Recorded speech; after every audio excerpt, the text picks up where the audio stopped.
The truth is that sometimes the greatest pain doesn't come from an accident, a betrayal of love, or losing someone you love. Sometimes the pain comes when a child looks into your eyes and says a sentence that breaks everything inside you. That's what happened to me on a typical Wednesday night. When my 7-year-old daughter came home from her paternal grandmother's house, she threw her backpack on the floor, sat down at the table, and between bites of a peanut butter sandwich said, "Mom, why did Grandma say you lied to keep me away from Dad?" At that moment, everything froze. The toast I was lifting to my mouth slipped from my hand, and the world seemed to lose sound for 3 seconds. It was like someone had sucked the air out of my lungs with a spoon. My name is Camille.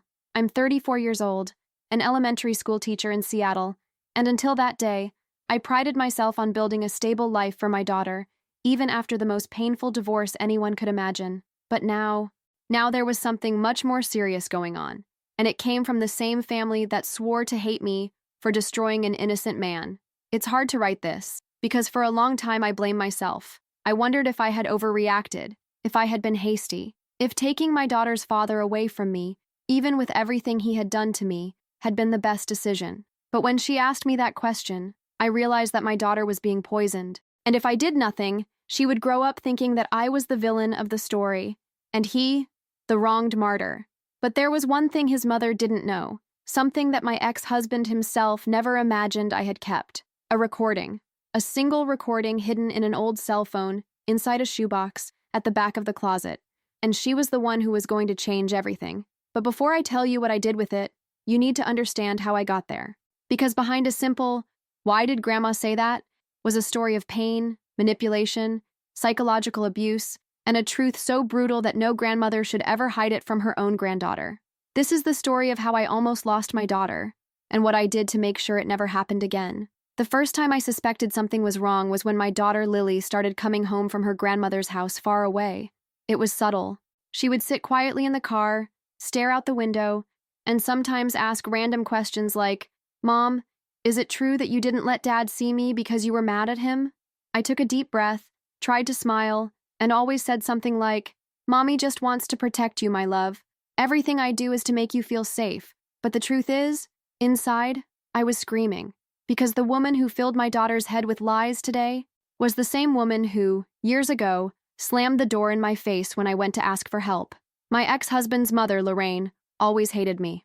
From the beginning, she told me I wasn't refined enough for her son, that he deserved someone more ambitious, more feminine, more submissive. She never said the word, but the look in her eyes screamed it. My ex's name is Nathan. We met in college. He was charming, smart, and had a smile that fooled even me. At first, he was kind, too kind. And maybe I should have realized that all that caring was actually the prelude to control. After our wedding, Nathan changed. He started to pick on my clothes, then my friends, then my work. "Why do you have to leave the house every day? If I earn more, you can stay with Lily and take care of the house." "Teacher, that's not even a real career, Camille." But I resisted. I insisted on working, on maintaining my support network, until he did the unthinkable. He started recording me secretly. He manipulated situations to make it seem like I was the unstable one. He would start arguments and only record the parts where I cried or screamed for him to stop. He created a small dossier to discredit me, and one day, he used all of this to try to take my custody of Lily. We ended up in court, and even with proof of my sanity, even with testimonies from friends, co-workers, and neighbors, his mother, Lorraine, lied in her sworn testimony. She was always aggressive with my son. He even slept in our house with bruises, but the judge understood. And while Nathan didn't lose the right to see his daughter, he could only do so under supervision. But after that, he disappeared. She never tried to see her daughter again. She never showed up for supervised visits. She didn't call on her birthday. She didn't send a Christmas present. Nothing. And then, 3 years later, out of nowhere, Lorraine reappeared. She said she wanted to reconnect with her granddaughter, that Lily deserved a grandmother. And I naively accepted, because my daughter deserved a family, even if a part of her had failed us. I just didn't know that Lorraine had a plan, a carefully crafted plan, with lies whispered little by little, with distorted stories, with phrases like, "Your father loves you, but your mother never let him see you. She is very controlling, just like when she was married to him. One day, when you grow up, you will understand the truth." Lily was only 7 years old. It was impossible for her to understand the weight of those words. But little by little, she began to look at me with suspicion. And then came that night, that sentence, that question. Mom, why did Grandma say you lied to keep me away from Dad? That night, I waited for Lily to fall asleep, and then I went to the closet in the guest room. I picked up a blue shoebox where I kept old mementos, a college medal, a notebook with notes from the birth, and my old cell phone. That cell phone that, years ago, Nathan thought was broken, but it still worked, and on it was the recording, the only time he admitted everything. Do you think anyone will believe you, Camille? I filmed you freaking out. I can make you look like a crazy person, and the only thing left for you to do is get on your knees and beg to keep your daughter. Just like your loser mother. It was what Lorraine didn't expect me to have. That's what I never needed to use. But now, it was different. They were trying to take my daughter away from me. Not physically. Worse. They were trying to rip her from me from the inside, distorting her world. And I knew what I needed to do. But it would have to be done calmly, subtly, like they did to me. After that night, something broke between me and Lily. It was imperceptible at first. A shorter glance, a silence where there had once been questions. But to a mother, it's the silences that scream the loudest. At school, she stopped drawing our house. Before, it was always her, me, our cat Tobias, and a tree full of hearts. Now, it was just her and a white-haired lady, holding hands with a man with his back turned. It was the father she never knew. It was her grandmother who wanted to replace her from within. I started to notice small gestures of resistance, like when I asked her to put away her toys. Grandma said that children don't have to do these things. Those who give too much orders end up alone. Or when I forbade her from watching a video on the tablet after 9 p.m. Dad would let him, if he lived with us. These phrases don't leave a child's mind alone. They are planted, repeated, poisoned drop by drop, and it devastated me. I wasn't just a mother dealing with a rebellious daughter. I was a woman fighting a psychological war waged between the lines, where the weapon was memory, or worse, the creation of a new false memory, where I was the villain. And, as if that weren't enough, the echoes of this manipulation began to reach outside the home. At the school gate, another mother approached me with a sharp smile. I heard that Lily's father was unfairly removed. What a shame, huh? There are always two sides to a divorce story. And at my work, one of the assistant directors, a friend of Lorraine's, started treating me coldly. There were even whispers in the hallway. She's unstable. They say she yells at her daughter. That's why she's alone. The seeds were germinating. The plot Nathan had tried to plant in court, the one about the unbalanced mother, was coming back at the hands of his own mother with more time, more strategy, and more cruelty. I started to doubt myself. Was I really exaggerating? Was it selfish of me to protect Lily from this woman? Would taking her away from her grandmother make her a lonelier child? It was at this stage that I hit rock bottom. The nights became sleepless. Fear consumed me. I felt like I was losing the only thing I had left in the world, my connection with my daughter, the foundation of my sanity. At one point, I called my older sister, who I rarely spoke to. I broke down on the phone. She listened to everything in silence, and when I told her about Nathan's recording, she said something that woke me up. Camille, why are you keeping this bomb? What are you waiting for to protect yourself? I wish Lily didn't know, and she will know. Just from the wrong mouth. Those words pierced me. Yes, the truth would come out. But in which version? Their distorted version, or mine, the real one? The one that could free my daughter from this labyrinth of lies? That's when I realized it wasn't about protecting Lily from trauma anymore. It was about keeping her from growing up trapped in a sham, that she saw me as an obstacle, when I was always the shield. And in that moment, I let go of the guilt. I let go of the idea that revenge was wrong, because that wasn't revenge, it was justice. But I would do it my way. And it would all start that weekend, at Lily's next meeting with her grandmother. I had already decided what she would hear when she got back, and who else would listen too. Because when someone tries to manipulate a child against his own mother, he deserves no mercy. They say that silence is the weapon of the wise. But that Saturday afternoon, when I saw Lily getting into the car with her hazy expression and distant gaze, I understood that silence can also be an emotional death sentence. And I wasn't going to let that happen to my daughter. She didn't say a word on the way back. She just held her seatbelt tightly as if she were trying to hide inside it. Her backpack was between her legs, her fingers were fidgeting, and there was a shadow in her eyes that I no longer recognized. I smiled. I pretended to be light. Do you want to have sushi for dinner today? She shrugged. Whatever. And that's when I realized they weren't just trying to take her away from me. They were molding a new version of Lily. A version where trust was doubt, love was manipulation, and I was the threat. When I got home, I made everything seem normal. I made dinner, put on a movie, and waited for her to fall asleep. And so I sat in the kitchen and began my plan. I opened my old laptop, the one I used when I was in college. Inside were hundreds of forgotten files, drafts of lectures, photos of Lily's childhood, short videos, and, in a hidden folder, was the backup of the voice conversations from my old cell phone, including recording, the one where Nathan incriminated himself, the one I never showed to anyone, not in court, not to my lawyer. I didn't want to use it before. At the time, I still had hope that he would change, that he would redeem himself, that he wouldn't have to turn my daughter's life into a legal battle based on audio, tears, and reports. But now, it wasn't about him anymore. It was about me, and about the truth. I started by listing the names of all the people who had distanced themselves from me in the last few months, mothers from school, coworkers, even distant relatives who disappeared from social media without explanation. Then, I prepared a dossier with screenshots of messages, dates of his disappearances, absences from supervised visits, school documents, and at the top, I left the private link to the recording, uploaded to an encrypted cloud. The next morning, I went to Lily's school and asked to speak with the guidance counselor. I explained firmly, but without despair.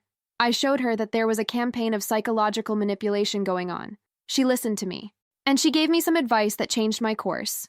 If her behavior is changing, document everything. Record the phrases, the behaviors. This will be important.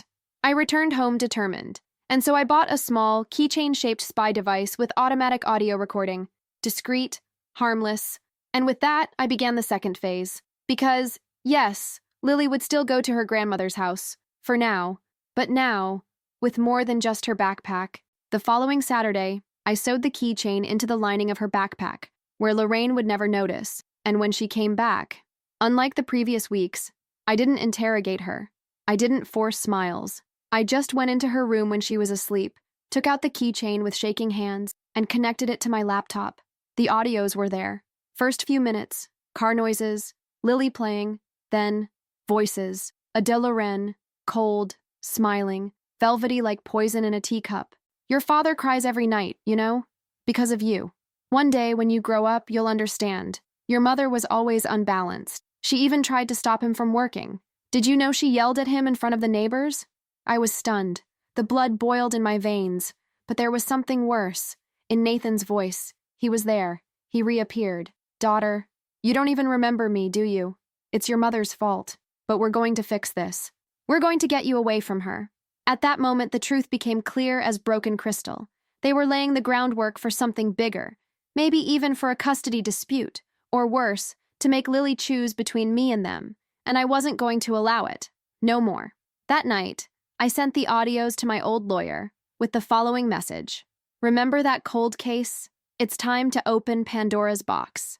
And the next morning, I had a coffee date with the school principal, a woman who had trusted me since Lily started there. I pointed out the facts. I showed the dossier. I explained the manipulation. And for the first time in a long time, I saw in her eyes something I had forgotten what it felt like. Respect.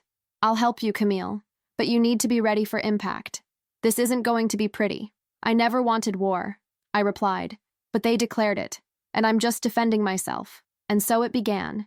Not a revenge, but the surgical move of dismantling a lie, with evidence, strategy, and something they never imagined I would have, people willing to listen to me. They say revenge is a dish best served cold, but I learned that the best dishes start being prepared days in advance, in silence, with steady hands and attentive eyes. And that's how I started, cooking each piece with surgical patience. On the Monday following the meeting with the school principal, an anonymous email was sent to the board of directors. Subject: Concerns about toxic family interference in students' well-being. Inside it, prints of the excerpts recorded by me, accompanied by a small psychological dossier citing the effects of parental alienation. I signed under a pseudonym, but the content was serious enough to force the teaching staff to open an internal investigation. Meanwhile, my lawyer, Alan, a methodical and outspoken man, was more than involved. Camille, this recording of Nathan is a game changer. Let's use it wisely. And by God, you were brilliant with the listening. This changes the whole game. He suggested that I not go straight to filing a formal complaint against Lorraine. Not yet. It would have a better impact if she was surprised where she least expected it, by the society she thought she controlled. That's where the next piece came in. The group of mothers from school, the same ones who whispered rumors, looked at me with disdain and kept their distance in the courtyard. Alan proposed, "Let's reclaim the social narrative first. If they turn sideways, Lorraine loses power." It was an emotional chess game. I started by approaching one of them, Denise, a mother who had been kind to me before. I invited her for coffee. I talked about motherhood, fears, education. I waited for the right moment and slipped in a sentence as if I didn't mean to. It's difficult when a child comes back from their grandparents' house saying that their mother is unbalanced, right? She stopped. Her eyes widened. "Camille, did this happen to you?" And there I opened a small gap. I told her just enough to spark her doubts. I showed her a snippet of the audio, the one in which Lorraine planted the idea that I yelled at neighbors. Her reaction was immediate. "That's disgusting and dangerous." And Denise, as expected, spread it. But this time, in my favor. Mothers began to divide. Some still gave me dirty looks, but others began to greet me again. The web was beginning to unravel. The original narrative, that of the hysterical, spiteful mother, was collapsing. The third move was the most sensitive. Wrap Lily gently. I started recording our moments together on video. Cooking, reading stories, playing in the park. Nothing forced, just real scenes of our love. At one point I asked, "What do you like most about me, daughter?" And she replied with a little smile, "That you don't scare me, and that you always hold my hand when I sleep." These videos would later become part of a file that I would share with the school, and if necessary, with the court. But the most delicate moment of this silent stage came from an unexpected place. I received a letter, handwritten, thick paper, stiff handwriting. It was from Lorraine. "Camille, I would like to talk in person. No lawyers, no confrontations, just two women who love the same child." For a moment, I thought about tearing it up, ignoring it. But Alan was categorical. "Face it, but get serious. This woman thinks she's still in control. Let's show her she's not anymore." I arranged to meet at a neutral cafe, far from the school, far from the neighborhood. I arrived early. I turned on the recorder in my coat pocket, and I waited. She arrived with that same smile as always, sweet on the surface, rotten on the inside. "Thank you for coming. I thought you would refuse." "I came for Lily," I replied. "Great, because that's who we need to talk about." And then, without beating around the bush, she said, "Camille, you need to understand that you are overreacting. Nathan wants to see his daughter. He has changed, and if you insist on pushing him away, we will have to look for alternatives." "Alternatives?" "Review the custody. Talk to the old lawyers, maybe a new judge, and then..." She said something that made me shiver inside. "You know I have contacts, people who can make things easier." That's when I realized that wasn't a request, it was a threat. But she didn't know that every word was being recorded. I was silent for a few seconds, and for the first time, I smiled. "Lorraine, thank you for being so clear with me. That helps a lot." She frowned, confused. "You've been underestimating me for years," I continued, "but you'll soon understand that this weak little teacher you describe knows how to play much better than you imagine." I got up, I grabbed my bag, and I left. In the car, I took a deep breath. For the first time in years, I felt in control. The play was set, and now, it was time to take them down with it. 3 days after meeting Lorraine, I received an unexpected message. It was from an unknown number with a single sentence. "If you spread anything against my mother, I swear I will end your life, Nathan." His cowardice was predictable, but what chilled me wasn't the threat. It was the sense that he was finally afraid. The truth was beginning to leak through the cracks in the castle they had built of lies and emotional blackmail. And the walls were crumbling. The first public rift emerged at Lily's own school. The pedagogical coordinator called an extraordinary meeting with parents and guardians. The topic was vague: children's emotional health and family influence. But I knew what was coming. During the conversation, the principal, who had become my silent ally, carefully presented a warning about parental alienation behaviors, without naming any names. But at the end of the meeting, a mother asked, "Does this have anything to do with that story about the grandmother who speaks badly of the mother to the child?" The room fell silent. The director replied firmly, "Situations like this do exist, and if you hear your children saying that they have been exposed to this, take it seriously. Manipulating a child against a parent is a form of psychological abuse." I didn't say a word. I just watched. And when Denise's gaze, the mother who had already turned in my favor, crossed mine, she nodded slightly, as if to say, "We are on your side." Lorraine heard about this meeting, and it was the first day she didn't pick Lily up from home for the weekend. Days later, another bomb exploded. Alan, my lawyer, had prepared a complete dossier with everything: the audios, the prints, the history of Nathan's absence from visits, the reports from school, and a letter written by me, where I described what had been happening for years, in a firm but emotional voice. I am fighting not just for custody of my daughter. I am fighting for her future sanity, for her freedom to love without guilt, and for her right to know who I really am. The dossier was sent to the Guardianship Council, the family court, the school administration, and, deliberately, to 2 local journalists who covered cases of custody disputes and parental alienation. A week later, a low-key but powerful report aired. No names, but with history. A local teacher reports an attempt at psychological manipulation of her daughter by her father's family. Recordings reveal a possible smear campaign and an attempt to forcibly regain custody. That was enough. Lorraine couldn't pretend any longer. She showed up at the school gates in the middle of a Monday, demanding to see her granddaughter. It wasn't during visiting hours, nor was she authorized. She created a scene. She yelled at the principal. She called me a hysterical lunatic in front of 2 teachers. The scene was filmed by a teenager with a cell phone that was too fast for Lorraine's impulses. On the same day, this video was circulating in WhatsApp groups of parents. The next day, it was on local Twitter. That night, I received dozens of messages, of support, of empathy, even from mothers who had previously remained silent. But the most impactful one came from where I never expected. A woman called Clarissa, Nathan's ex-girlfriend, who he got involved with months after our divorce. Hi, Camille. I saw the article. I saw the videos. I just want to say that everything you said, I experienced. Lorraine was stalking me too. Nathan tried to manipulate me emotionally, and I have records. If you need anything, I'm here. I cried, not just because I was relieved not to be alone, but because now I had a witness, a woman who had been on the other side of the same poisonous web. With her testimony, Alan reopened the formal process, but now, with a request for restriction of access against Lorraine and Nathan, the process was accepted, and for the first time, they had to remain silent due to a court order. But the final blow was yet to come, and it would come, not from justice. It would come from Lily. The following week, she was drawing in the living room, sitting on the carpet with a box of pencils and a large sheet of paper. I was washing the dishes when I heard, "Mommy? Yes, my love? Is it true that if I want, I can live with Dad?" I swallowed hard. I turned, crouched down beside her, and held her hand affectionately. "You want?" She looked at me for a few seconds, and then she said, "Grandma said that. But Daddy, when he hugs me, I feel cold, and you always seem warm." That took me apart, but I kept my composure. "I'm here, always, and you'll be able to decide a lot of things one day. But for now, you just need to be happy and safe." She smiled. "You are my home." That night, before going to sleep, I wrote this sentence in an old notebook that I kept as a diary. "You are my home."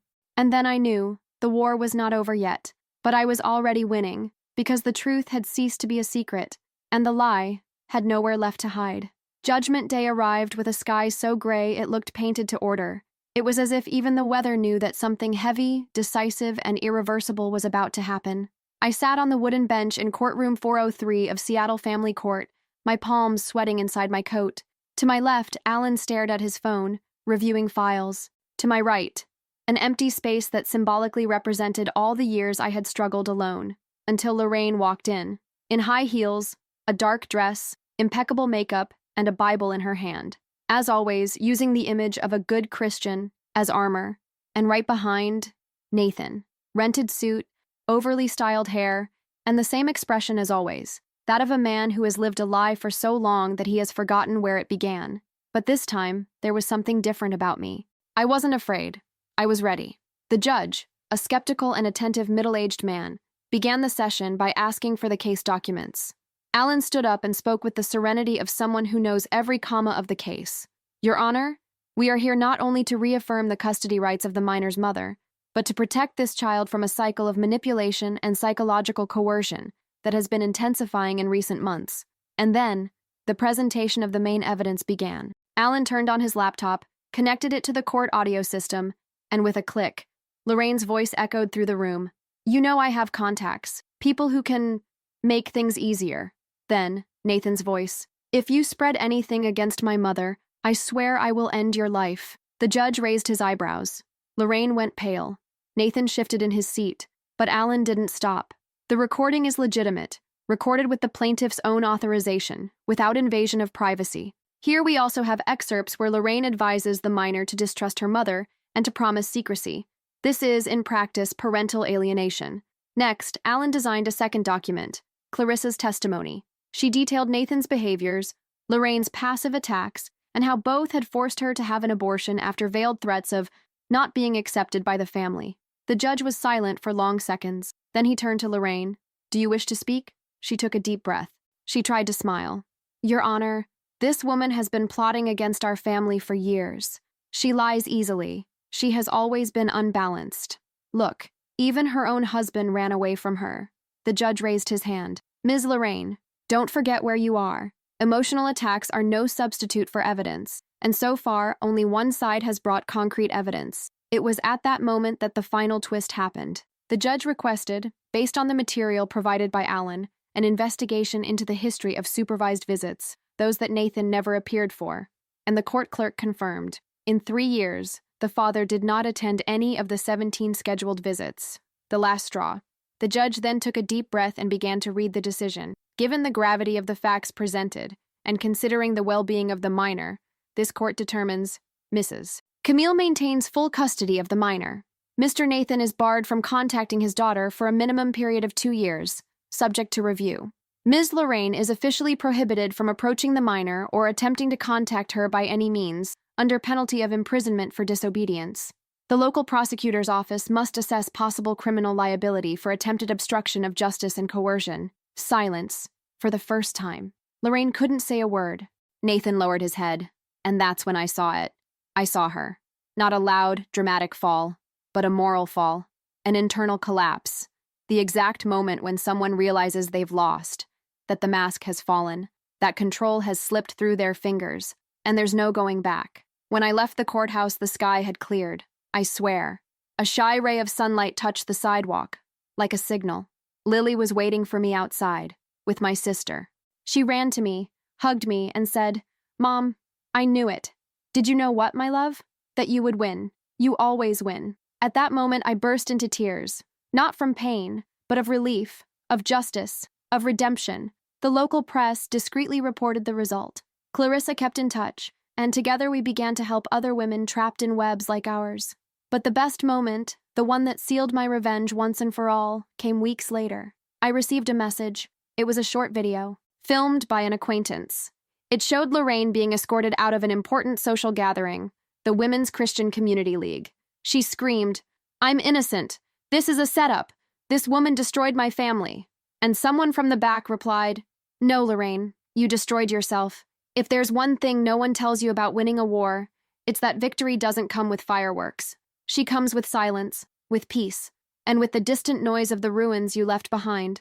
After the court decision, my life began to reorganize itself. Not quickly, but like someone picking up the pieces of a stained glass window that was once shattered from the inside. Lily smiled again. He slept better. He drew flowers again. He even asked to paint his room yellow. "Just like the sun, Mom, because now there's more light here." But while our house flourished, Lorraine's house sank. She was removed from her role as a volunteer coordinator at the church. The ladies in the community with whom she had previously had tea 3 times a week now crossed the road when they saw her. The video of her being escorted from the Christian League meeting went viral among local groups, especially after someone had the idea to caption it with the phrase, "Those who plant poison reap loneliness." She tried to defend herself. She texted former friends. She sent notes to her school. She wrote a manifesto about the dangers of possessive mothers. But no one bought it. Not after the recordings. Not after the restraining order. Not after Nathan's silence. Ah, Nathan, the man who once tried to destroy me with cynical smiles and manipulative phrases, had disappeared. He didn't even show up for the last hearing to review the case. His lawyer dropped the case due to lack of payment. And weeks later, I learned that he had been fired from his position as a manager at an insurance company, after management discovered the public audio recordings of the case. I received this information from an unexpected source. His sister. Yes, Nathan's sister, who had never been involved in anything, called me one Sunday afternoon. Her voice was low, shy, almost embarrassed. "Camille, I just wanted to apologize." "Why?" "For never standing up for you. I knew he was difficult, but Lorraine was always manipulating us all. And now it's all falling apart." She said that Nathan had moved back in with Lorraine, that the two of them barely spoke, that they were always blaming each other for the consequences, and that he had started drinking. That's the end of Prince Charming, she said. No, it's the beginning of the real man, without the fantasy he himself created. But the hardest blow was yet to come for Lorraine. Shortly after, I received a call from the public prosecutor's office. A prosecutor named Janine, who had been following the case since the audio recordings, informed me that they were opening a criminal case against Lorraine for false reporting of a crime, coercion of a minor, and qualified slander. It rarely happens, Camille. But in this case, there is plenty of evidence. She crossed all the lines. The prosecutor offered me to participate in the case, to give testimony, to be heard. For a moment, I considered refusing. I wanted to move on. But then I remembered Lily, the day she came back from her grandmother's house with empty eyes, asking if I had lied to keep her away from her father. From that moment when I almost lost my daughter to a narrative constructed by sick hands, and I understood. Doing justice meant protecting not only myself, but many others like me. I accepted. The lawsuit was filed, and Lorraine had to appear in court. This time, without makeup, without a Bible, without posing. And for the first time, he admitted that maybe I went too far. Court settlement. She would have to perform community service, pay a fine, stay away from the minor for at least 3 years, and participate in mandatory parental re-education sessions. She left the hearing feeling downcast and defeated, like someone who finally understood that he lost everything he thought he had control over. Nathan? It disappeared completely. I heard rumors that he tried to start over in another city, but what he didn't know is that the truth travels faster than a car, that prints and audios travel on pen drives, clouds, and cell phone screens. He lost more than custody of his daughter, lost the image, lost his mother's protection, and above all, he lost the role of victim, which he had played masterfully for so long. In the end, what was left was just a small man, alone, staring at his own reflection. On the last supervised visit authorized only for closure purposes, a legal requirement so that Lily would have a chance to decide whether or not to see him, she made her choice. He looked at the judge, with calm eyes and a firm voice. I just want to be with my mother. I don't trust them. The judge nodded. And that was the last we heard from them. On the way home, Lily hugged me in the car and dozed off on my lap. And for the first time in years, I cried without guilt. It was no longer pain. It was a relief. It was liberation. It was the sound of a fall so loud that it could only be heard by those left standing. Sometimes we only realize how much we were at war when we finally find peace. Today, I write these words sitting on the porch of our house, while Lily runs in the backyard with Tobias, the cat who survived the entire storm, just like us. The sun is setting, and the sky seems to have painted a portrait of what I felt when it all began. Cloudy, confusing, with promises of a storm. But now, there is light between the clouds. There were years of silence, doubts, guilt, and fear. Years of hearing that I was unstable, that I was over the top, that depriving a daughter of her father was selfish, even if that father was absent, manipulative, and dangerous. And the cruelest thing were the moments when even I believed these lies. But I learned, the hard way, that protecting a child doesn't always look pretty. Protecting yourself sometimes means screaming alone in court. It means running the risk of being judged by neighbors. It means losing fake friendships. Protecting is choosing to be the villain in someone else's story to be the safe haven for the child you love. Today, Lily is 9 years old. She is growing up with a sparkle in her eyes and a confidence that moves me. She is undergoing therapy with a wonderful psychologist. By her own choice, in fact. She said she wants to learn to better understand the things she feels. That, in itself, is already the greatest victory I could dream of. Lorraine's case has come to an end. She has completed her community service. She has left social groups. She lives in isolation. And from the last information I received, he moved to another city. Nathan, too.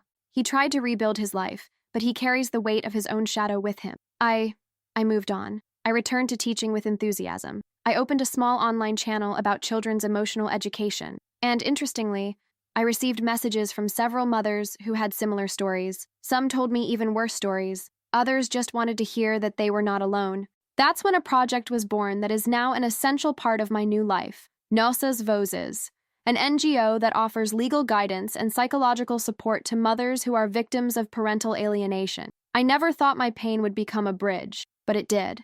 And with every woman who helps another woman, I feel like the chain of silence is broken one link at a time. As for love, well, it still scares me. Not because of the trauma itself, but because of the requirement to trust. but I am open, not in a hurry, nor thirsty, but with courage. And there is a kind man, whom I met at a school lecture, who always sends me messages with silly jokes and pictures of books. He says he is willing to walk in my time. And, who knows, one day, I'll let him in through the front door, where only those who have already undergone heart screening can enter. The other day, Lily asked me a question that stopped me in my tracks. Mom, if one day I want to see my father, would you let me? I took a deep breath. I looked into her eyes, and I answered with all the serenity that pain taught me. I would, because I trust you, and I trust what I taught you. But you will never have to choose between us. You have already chosen me, and that's enough. She smiled. She lay down on my lap, and he whispered, I love you, Mommy. You have always been my truth. At that moment, I knew the war was over. And more than that I survived in one piece. The woman who started this story was fragile, guilty, and surrounded by voices that diminished her. But the woman who ends this story is strong, lucid, and surrounded by truths that no lie could erase. If someone asks me if it was worth it, I say, it was worth every tear, every silence, every fight. Because my daughter came back from a house where there was only shade, and she brought with her the question that became my awakening. Mommy, why did Grandma say you lied to keep me away from Daddy? Today, if she asked me again, I would answer calmly. Because the truth scares those who live a lie, and we, my daughter, have always lived in truth.